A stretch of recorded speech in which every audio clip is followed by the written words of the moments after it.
नमस्कार दोस्तों। पिछली क्लास में हमने पार रेडिएशन नाम का एक कॉन्सेप्ट था, उसे सीखने के लिए हम बस इतना सीखे थे कि ब्लू और ग्रीन कलर फोटोसिंथेसिस में यूज होता है लेकिन बहुत कम मात्रा में, और रेड जो होता है वो बहुत अधिक मात्रा में यूज होता है। और हमने कुछ फैक्ट्स जाने थे विद लॉजिक के साथ। और क्या जाना था हमने, और हमने एनर्जी को रिलेट करके देखा था लाइट से। आज की क्लास में क्या जानने वाले हैं, आज की क्लास में हम क्या करेंगे, हम ट्रांसमिशन जो लाइट का होता है उससे रिलेटेड कुछ फैक्ट जानेंगे। और ट्रांसपीरेशन जिसे कहते हैं उसको नहीं पढ़ना, वो तो हम प्लांट वाले फिजियोलॉजी में पढ़ेंगे। आज हम ट्रांसपीरेशन से रिलेटेड कुछ ऐसे फैक्ट जो पेपर में आ चुके हैं और मोस्ट प्रोबेबल होते हैं, यानी आने की प्रोबेबिलिटी इनकी बहुत ज्यादा होती है कि पेपर में पूछे जाएंगे, उन सबको क्लियर करेंगे। यानी लाइट से रिलेटेड जो हमें इफेक्ट पढ़ना है, यानी लाइट का क्या इकोसिस्टम पे इफेक्ट पड़ता है, आज उसे हम सीखेंगे।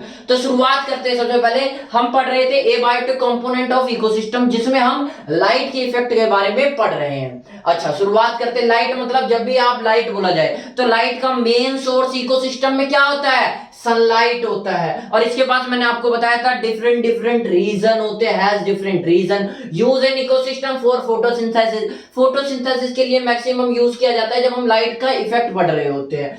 अब अच्छा सोचो, फोटोसिंथेसिस में यूज होता है, मतलब सनलाइट से लाइट आई, वो यूज कहां होगी, फोटोसिंथेसिस में। अब फोटोसिंथेसिस में यूज होने का मतलब उसके क्या मैंने बोला, हैज डिफरेंट रीजन, बहुत अलग अलग रीजन है। जब अलग अलग रीजन है मतलब ऐसा तो नहीं होगा जितने भी रीजन यानी सारी जितनी भी लाइट आ रही है सारी पड़ जाएगी।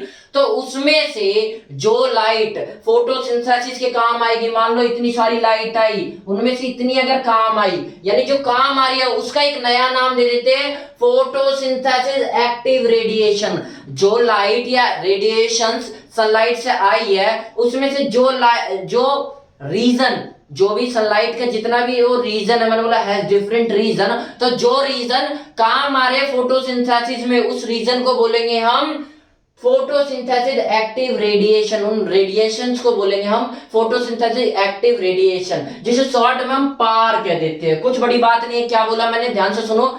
मैंने बोला कि सनलाइट आई तो डिफरेंट रीजन, बहुत सारे इनविजिबल रीजन, इंफ्रारेड रीजन, बहुत सारे रीजन, विजिबल रीजन में भी बहुत सारे रीजन लेके आई, कलर ब्लू ग्रीन वायलेट, ऐसे बहुत सारे रीजन लेके आई।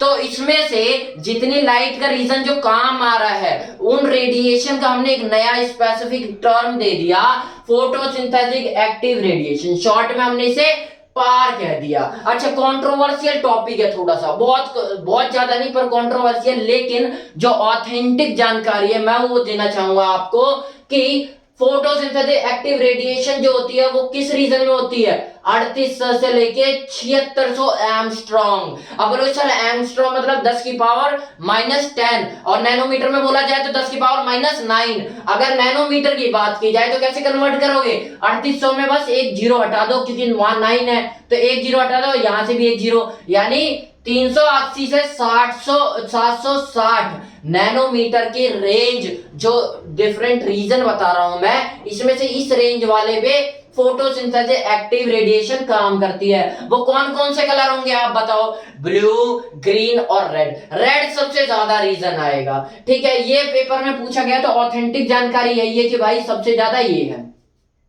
ठीक है। अगर पूछ लिया जाए पार रेडिएशन जो होती है किस रेंज को कवर कर रही होती है, इस तरीके से पूछा जाए तो आप बोलोगे, अगर क्या करते हो पता है क्या दिक्कत आ जाती है, आप बहुत सारे ऑप्शन दे देते हैं। ऑप्शन में क्या होता है, मैंने एग्जैक्टली देखो, मैं नाम नहीं दिखाना चाहूंगा इन किताबों का क्योंकि आपको भी पता होगा कि हाँ मना होते हैं दूसरे के, लेकिन मैंने कोशिश की है दिनेश से लेके बहुत सारी जितने भी कंपटीशन के एग्जाम होते हैं सबसे टॉपिक निकाला जाए जो आपके काम आने वाली चीज है। तो उसमें क्या करते हैं, मैंने बहुत जगह देखा कि बच्चों ने रट लिया है नैनोमीटर, लेकिन एग्जाम में आ गया एंगस्ट्रॉम में, और ये बहुत बेसिक है, कोई बड़ी बात नहीं है, लेकिन उन्होंने रट रखा था, उन्होंने बोला 380 से 760 नैनोमीटर, वो मार के आया, और नैनोमीटर की तरह एंगस्ट्रॉम में सारा दे रखा है, और उन्होंने बस इतना रट लिया, उन्होंने ध्यान से यूनिट भी नहीं देखी कि वो नैनोमीटर नहीं एंगस्ट्रॉम कह रहा है, बस वहीं पे गलती कर जाते हैं। तो आपको गलती नहीं करना, 3800 से 7600 एंगस्ट्रॉम क्यों बता दिया मैंने, क्योंकि इससे पहली वीडियो में मैंने नैनोमीटर में समझाया है, अब मैंने एंगस्ट्रॉम में बता दिया। तो आपको गलती नहीं करना, याद ऐसे ही रखना है, ठीक है। फोटोसिंथेसिस एक्टिव रेडिएशन का मतलब वो रेडिएशन जो सूरज की आ तो रही है, लेकिन जो रेडिएशन फोटोसिंथेसिस के काम आ रही है, ठीक है। नोटिस दैट प्लांट नीड या uses only red region of sunlight for photosynthesis.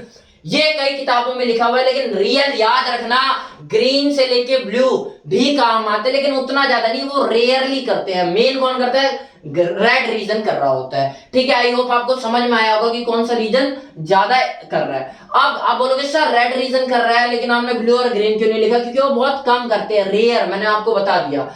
और रेंज देखनी हो तो 3800 से 7600 एंगस्ट्रॉम के बीच की अगर सनलाइट देखोगे तो उसमें ग्रीन और ब्लू दोनों इंक्लूड हो जाते हैं, इसलिए मैंने ये लिख दिया, आपको याद रहे।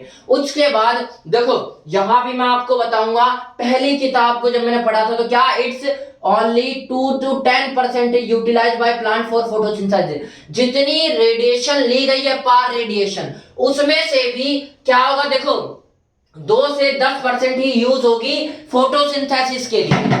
अब बोलोगे मतलब सर जैसे सनलाइट आई 100%, तो क्या उसमें से 2 से 10% ही यूज होगी फोटोसिंथेसिस के लिए, मैं ये बताना चाहता हूं। लेकिन अभी यहां भी तो इसके कंट्रोवर्शियल ये भी है, 2 से 10% का डाटा करेक्ट नहीं मान के, क्या करेक्ट, पुरानी एनसीईआरटी में पढ़ोगे तो आपको पता चलेगा 1 से 4% जो सनलाइट आ रही है वो यूज होती है फोटोसिंथेसिस के लिए। ये मैंने आपको लास्ट में लिख भी दिया, ध्यान से देखो। सनलाइट, सूरज है, सूरज से सनलाइट निकली, सनलाइट निकलने के बाद 12% आई, रिफ्लेक्ट हो गई, और 5% ट्रांसमिटेड हो जाती है, ट्रांसमिट हो जाती है थ्रू लीव्स सरफेस, लीव की सरफेस से ट्रांसमिट हो जाती है। 79% लोस्ट हो जाती है। अब देखो कई बहुत ज्यादा किताबों में लिखा रहता है लोस्ट हो जाती है। अब लोस्ट के नाम से आप लोगों को लगे लोस्ट मतलब खराब हो जाती है, कैसे खराब हो जाती है, तो भाई इसका फॉर्म याद रखना, lost as a heat, heat बन के लोस्ट हो जाती है। कैसे लोस्ट हो जाती है, जादू है क्या? आपने सुना एनर्जी ना खत्म होती है, ना बनती है, ना मिटाई जा सकती है, तो होती क्या है, लोस्ट होती है किन फॉर्म में, हीट के फॉर्म में, ठीक है। आई होप आपको याद रह गया। और ये सबसे इंपॉर्टेंट है, 1 से 4% फोटोसिंथेसिस के काम आती है, मैंने यहां भी लिख दिया और यहां भी लिख दिया, समझने वाले समझ जाना। अच्छा आगे बढ़ते हैं हम, बस इतना समझना कि 1 से 4% यूज होती है, ये मैंने इसलिए लिख दिया था क्योंकि ये पहली किताब में दिखाई गई, तो मैंने ये लिख दिया था डाटा। लेकिन मैंने जब एमसीक्यू मारे बहुत सारे तो पता चला कि मेन डाटा ये कह रहा है, ठीक है। इसलिए मैं बोलता हूं कि कोशिश किया करो मैक्सिमम से मैक्सिमम एमसीक्यूज मारो, वहां से आपको ऑथेंटिक रियल जानकारी पता लगेगी कि किस टाइप के क्वेश्चन पेपर में पूछे जा रहे हैं और किसका आंसर क्या है। बहुत जगह कंट्रोवर्शियल टॉपिक होते हैं, उनको भी हमें कवर करना जरूरी है, क्योंकि हमें क्या है, कंपटीशन निकालना है, तो पढ़ना तो पड़ेगा, लेकिन उस तरीके से पढ़ना है जिस तरीके से एग्जाम में हम करके आ सके। आगे बढ़ते हैं। Plant use sunlight as a fuel to perform their organic activities. Plant की जितनी भी ऑर्गेनिक एक्टिविटीज है उसे फोटोसिंथेसिस जैसे यानी फिजियोलॉजिकल एक्टिविटीज जितनी भी है, ट्रांसमिशन, एक्सक्रीशन, रेस्पिरेशन से लेके फोटोसिंथेसिस जितनी भी हो, तो उसके लिए प्लांट सनलाइट को एज अ फ्यूल यूज करता है। अच्छा उसके अंदर अब देखो क्या, इनसफिशिएंट सनलाइट स्टंट या प्रिवेंट ग्रोथ ऑफ प्लांट्स, क्या इफेक्ट पड़ रहा है, हम इफेक्ट पड़ते हैं। तो अगर कम सनलाइट होगी तो उससे स्टंट यानी बोनापन या रुक जाएगा growth of plant, plant growth की रुक जाएगी। वाइल ओवर एक्सपोज, ज्यादा एक्सपोज हो गए तो क्या होगा, वो भी हार्मफुल है। और आगे मैं इफेक्ट पढ़ाता हूं, अभी आप देखते चलो पॉइंट वाइज। अब देखो सर ये पॉइंट कहां से उठा रहे हो, आपको ये सारे पॉइंट एनसीईआरटी में नहीं मिलेंगे, लेकिन क्वेश्चन में मिल जाएंगे, एग्जाम में पूछे हुए कि हाँ भाई ये पूछ रखे हैं। तो मैंने क्या किया है, कोशिश करा है यार जो एमसीक्यूज है उसे मैंने आपको फैक्ट के फॉर्म में लिख के दिखा दूं। अच्छा आगे बढ़ते हैं। In white light, white light का मतलब क्या है, विजिबल लाइट, ठीक है। In white light all the colour spectrum energies are involve. मैंने क्या बोला, जो कलर स्पेक्ट्रम एनर्जी, जो जिसे मैं हर बार क्या कहता हूं डिफरेंट रीजन, वो क्या इन्वॉल्व होती है व्हाइट लाइट यानी विजिबल लाइट में, जो कि 400 से 700 नैनोमीटर होती है। अच्छा इसके अंदर photosynthesis in taken place in white light, तो हम ये भी कह सकते हैं विजिबल या व्हाइट लाइट में फोटोसिंथेसिस टेक प्लेस होती है ये प्रोसेस। अच्छा उसके बाद देखते हैं हम, उसके बाद क्या, some seed germinate only in presence of sunlight. याद रखना कुछ सीड होते हैं जो जर्मिनेट तभी होते हैं जब सनलाइट मिलती है उन्हें। अब बोलो सर ये क्यों बताया? हमें पता है, बताना जरूरी, क्योंकि क्वेश्चन पूछा गया है एमसीक्यू के फॉर्म में। विस्कम और र्यूमेक्स ये कौन सी होते हैं? ये ऐसे सीड होते हैं जो सिर्फ सनलाइट के प्रेजेंस में ही जर्मिनेट करेंगे। अच्छा, मेलानिन क्या है? Melanin are released by the effect of sunlight. Melanin के मैंने बता दिया, मेलानिन होता क्या है अभी बाद में बता दूंगा। पहले ये समझो कि लाइट, सनलाइट जो आ रही है ना, उसी के वजह से मेलानिन भी निकलता है। अब मेलानिन का काम क्या है ये पढ़ लो। It provides additional mechanism strength to seed cells. Seed की जो सेल्स पढ़ाऊंगा मैं आपको 12th क्लास में जब एक टॉपिक चलेगा, तो अभी आप इतना समझो कि ये जो मैकेनिकल स्ट्रेंथ प्रोवाइड करती है सीड सेल्स को, और protecting them from damage, damage होने से बचाती है। और मोर ओवर, और ज्यादा अगर हम पढ़ेंगे तो क्या, it provides resistant to insect and pest due to its toxicity. ये क्या करती है? रेजिस्टेंस, एक विरोध प्रोवाइड करती है किसके? कोई भी प्लांट या इंसेक्ट उनकी टॉक्सिसिटी यानी जहर जो भी उनके पास विष टाइप का है उनसे हमें रेजिस्टेंस प्रोवाइड करती है प्लांट को। कौन? मेलानिन। तो मेलानिन भी किसके वजह से निकलता है? सनलाइट की वजह से। तो देख रहे हो लाइट की इंपॉर्टेंस कितनी ज्यादा है। और इंपॉर्टेंस समझो। अच्छा, उससे पहले कोई छोटी सा पॉइंट बता दूंगा। बोलो सर ये क्यों बता रहे? ज्योग्राफी कहां से आ गई? ज्योग्राफी से ही पॉइंट उठाए जाएंगे, मैंने देखा है तभी आपको पढ़ा रहा हूं। तो लिटोरल जोन या रीजन क्या होते हैं? Land near water bodies with receive proper sunlight. देखो गोवा घूमने गए तो आपको ब्रिज पता होगा कि हाँ भाई, तो उस टाइप की जो जगह होती है लैंड नियर वाटर बॉडीज के पास जो लैंड होती है विच रिसीव्स प्रॉपर सनलाइट, जो कि सनलाइट को रिसीव कर रही होती है। सीधा सीधा मतलब चलो लेटरल जोन मतलब जैसे वाटर बॉडी के पास की जो लैंड है उसकी डेप्थ के बारे में पढ़ना है हमें, ठीक है। ये डायरेक्ट मतलब है जो मैं आपको पढ़ाने वाला हूं। एपिलिम्नियोटिक रीजन या एपिलिम्नियोटिक या लिम्नियोकिक, मिक या टिक बोल सकते हो, कुछ भी, आप बस चीजों पे ध्यान दो। एपिलिम्नियोटिक या एपिलिम्नियोनिक रीजन क्या होता है? It is the richest species region of water body. मैंने क्या बोला? ये वाला जो रीजन है एपिलिम्नियोटिक रीजन, उसपे सबसे ज्यादा वाटर बॉडी पे रिचेस्ट स्पीशीज यानी बहुत ज्यादा स्पीशीज पाई जाएगी। क्यों? क्योंकि वहां प्रॉपर सनलाइट है, ठीक है। जहां पे सनलाइट ज्यादा होगा वहां पे ज्यादा स्पीशीज पाई जाएगी। Richest species region of water body. Water body का सबसे रिचेस्ट रीजन क्या है ऐसे पूछ लिया जाए तो आप क्या बोलोगे? एपिलिम्नियोटिक रीजन। और लिम्नियोटिक, एपी मतलब ऊपर, लिम्नियोटिक मतलब वो वाले ऊपर वाले से थोड़ा सा नीचे वाला। लिम्नियोटिक रीजन क्या है? Second layer who receives proper sunlight but less than amniotic region. ये भी क्या है? ये भी एक ऐसा रीजन है जो सनलाइट तो मिलती है, लेकिन एक बात बताओ, पानी आ गया इसके ऊपर तो क्या उतनी सनलाइट मिलेगी जितनी ऊपर वाले को मिल रही थी? उतनी नहीं मिलेगी, उसके कंपैरिजन में कम मिलेगी, लेकिन इसको भी प्रॉपर सनलाइट मिल जाती है। उसके बाद आता है डिस्फोटिक या ट्विलाइट रीजन। इसमें क्या होता है? Region where very less amount of sunlight reaches, जहां पे सनलाइट की बहुत ही कम मात्रा पहुंच पाती है। फिर आता है बेंथिक रीजन या बेंथोस। उस रीजन में क्या होता है? बॉटम लेयर, जो सबसे नीचे वाली लेयर होती है ऑफ सी या water body, which receive negligible sunlight, ना के बराबर, पहुंचती ही नहीं है सनलाइट। कहां पे? बेंथिक या बेंथोस रीजन में। अब देखो पूछा जाता है कि कौन सा ऐसा रीजन है जो डार्केस्ट रीजन ऑफ सी पूछ लिया जाता है। अब बेंथोस रीजन, तो ऐसे नहीं पूछा जाएगा आपको बेंथोस रीजन और डार्केस्ट रीजन ऑफ सनलाइट, इससे रिलेट करके कोई टर्म निकालेगा, बोलेगा कि बॉटम ऑफ सरफेस, जो सी या वाटर बॉडी है उसकी जो सरफेस होता है वहां पे कौन सा रीजन पाया जाता है? डार्केस्ट रीजन, लाइटेस्ट रीजन, सन लेविंग रीजन, ऐसे बहुत सारे। तो आपको क्या याद रखना? डार्केस्ट रीजन होता है कौन सा? Benthos region. आपको ये 4 एमसीक्यू में पकड़ा देंगे और बोलेंगे कौन सा रीजन डार्केस्ट रीजन है, तो आपको पता होना चाहिए बेंथिक रीजन सबसे डार्केस्ट रीजन है सी या वाटर बॉडी के, ठीक है। उसके बाद हम पता है प्लांटोनिक ऑर्गेनिज्म। देखो कुछ चीज आपको लगेगी फैक्ट टू फैक्ट बता रहा हूं, लेकिन मैंने क्यों बताया? क्योंकि ये कहीं ना कहीं पूछे गए हैं, बार बार मैं रिपीट कर रहा हूं, पूछे गए इसीलिए मैंने इन चीजों को उठाया। प्लैंक्टोनिक ऑर्गेनिज्म क्या होते हैं? फ्री फ्लोटिंग ऑर्गेनिज्म, ऐसे ऑर्गेनिज्म जो फ्री फ्लोट कर रहे थे, पानी के अंदर पानी के बाहर। अच्छा, plant like organism, microbes, microbes होता है, माइक्रो मतलब सूक्ष्मदर्शी, जिसे हम नग्न आंखों, सीधी आंखों से नहीं देख सकते, जिसके लिए माइक्रोस्कोप का यूज किया जाए उसे माइक्रोस्कोप, माइक्रोब्स बोलते हैं, जिन जीवों को देखने के लिए हमें माइक्रोस्कोप का यूज करना पड़े। अच्छा, plant like microbes who are autotrophic, जो अपना खाना खुद बना लेते हैं, उस टाइप के प्लांट लाइक माइक्रोब्स होते हैं जो वाटर बॉडी के ऊपर तैर रहे होते हैं और कई अंदर भी मिल जाते हैं, तो उनका हम फाइटोप्लैंक्टन कहते हैं। प्लैंक्टोनिक ऑर्गेनिज्म कौन से है? दो टाइप के फाइटोप्लैंक्टन। कौन से? वो प्लांट लाइक माइक्रो ऑर्गेनिज्म जो होते हैं जो कि ऑटोट्रॉपिक होते हैं, उसे फाइटोप्लैंक्टन कहेंगे। अब माइक्रोब्स मतलब बता दिया, microscopy marine algae. Marine algae ज्यादातर क्या होते हैं? माइक्रोस्कोपी होते हैं, उसे माइक्रोब्स बोला जाता है। उसके बाद मैंने क्या बोला? प्लैंक्टोनिक ऑर्गेनिज्म एक टाइप का, तो मैंने बता दिया फाइटोप्लैंक्टन दूसरे टाइप का होता है, जिसे हम जो लिखा है जू प्लैंक्टोनिक कहते हैं।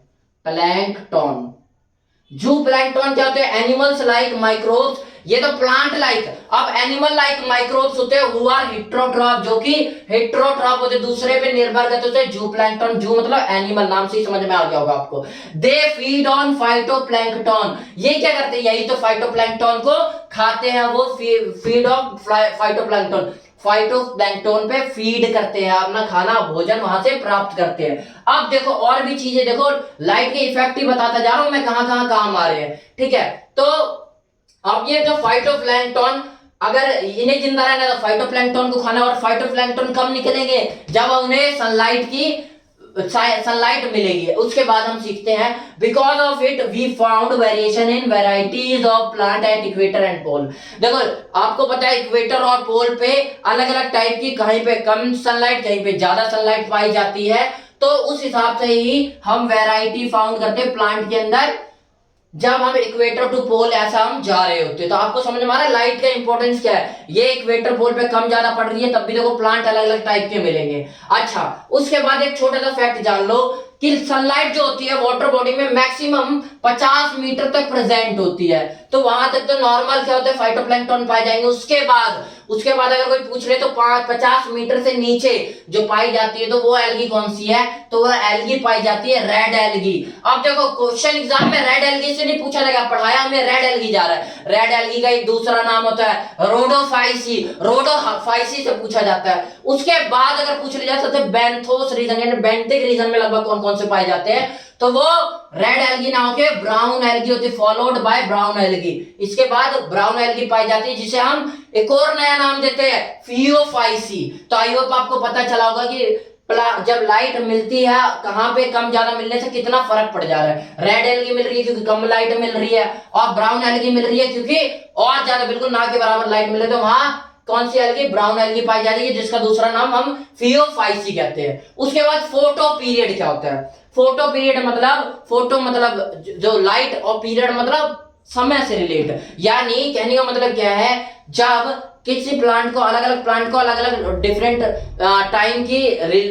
टाइम पर उन्हें रोशनी चाहिए होती है, तो जिस टाइम पर उन्हें रोशनी चाहिए होती है तो फोटो पीरियड कहते हैं, और इसी कॉन्सेप्ट को हम क्या कह देते हैं? Photo periodism. अब आपने पढ़ा होगा 3 टाइप के होते हैं प्लांट्स। एक होता है day short plant, day short नाम से समझ आ रहा है, डे शॉर्ट वो प्लांट, देखो आपने एक फैक्ट सुना होगा कि गर्मियों में दिन बड़ा होने लगता है और सर्दियों में रात बड़ी होने लगती है। तो डे शॉर्ट प्लांट मतलब जब दिन छोटा होने लगता है, उस टाइप के प्लांट जब निकलते हैं, जैसे सोयाबीन, जैंथीनियम एक्सेट्रा। अब बोलो सर और भी क्यों नहीं लिखवा दिए? जो एग्जाम में ऑलरेडी पूछे जा चुके हैं, मैंने उनके आपको एग्जाम्पल लिखवा दिए। लॉन्ग डे प्लांट मतलब जब दिन बड़े होने लगते हैं, यानी गर्मियों में लगभग, वो उस टाइम कौन से प्लांट होते हैं? हायोसाइनमस। अब बोलो सर और भी तो प्लांट होते होंगे, लेकिन जो आए हुए हैं उन्हीं को मैंने बताना ज्यादा प्रेफर किया, जिसे हम ये नाम ना देके बच्चे किस नाम से जानते हैं? हैनबेन नाम से जानते हैं। उसके बाद डे न्यूट्रल प्लांट कौन से होते हैं? जिन्हें कुछ फर्क ही नहीं पड़ता,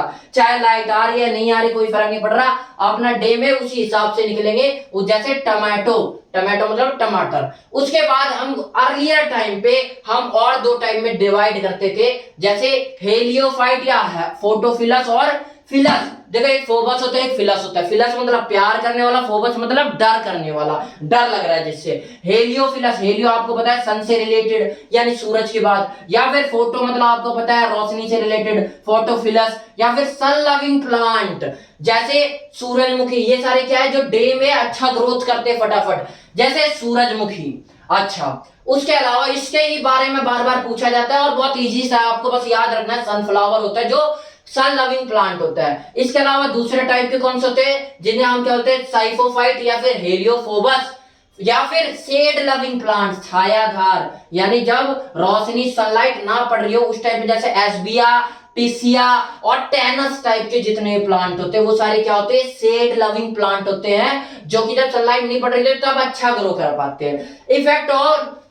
effects also on instrumental movement. अब स्टोमेटा, देखो दो टाइप के टर्म होते हैं, एक होता है स्टमक जिसे पेट कहते हैं, दूसरा होता है स्टोमेटा। स्टोमेटा जो प्लांट के पत्तियों में होता है। तो ये कब स्टोमेटल मूवमेंट को कैसे इफेक्ट करता है लाइट, आप खुद समझो। आपको पता होगा जब ज्यादा गर्मी पड़ने लगती है तो स्टोमेटा लगभग लगभग क्लोज हो जाते हैं ताकि ट्रांसपीरेशन, पानी ना हो और पेड़ को पानी की कमी ना पड़े, इसलिए क्या होता है स्टमक अपने दरवाजे बंद कर लेते हैं, डोर को क्लोज कर लेते हैं। अच्छा, और जब क्या होता है कि ज्यादा सर्दी वर्दी पड़ने लग जाती है तो लगभग लगभग खोल देते हैं ताकि ट्रांसफर होके बैलेंस हो जाए, टर्जिट प्रेशर बना रहे। अच्छा, उसके बाद help in formation of chlorophyll except. अब देखो लाइट जो होती है क्लोरोफिल को बनाने में बहुत ज्यादा हेल्प करती है। अब ये नहीं पूछा जाता एग्जाम में, पूछा जाता एग्जाम में क्या कि भाई कहां नहीं करती, तो एक्सेप्ट याद रखो, अपवाद क्या है, seeding of conifers, young leaves of fern, few algae और सम मोसीज में ऐसा पाया जाता है कि इनको जरूरत नहीं होती, बाकी सबको सनलाइट की प्रेजेंस में ही क्लोरोफिल बनते हैं। और ये दोनों है, ये बार बार पूछे जाते हैं तो इन्हें अच्छे से याद रखना, सीडिंग ऑफ कॉर्निफर्न और यंग लीव्स ऑफ फर्न। उसके बाद लक्स मीटर या फोटोमीटर क्या होते हैं, for measurement of light intensity,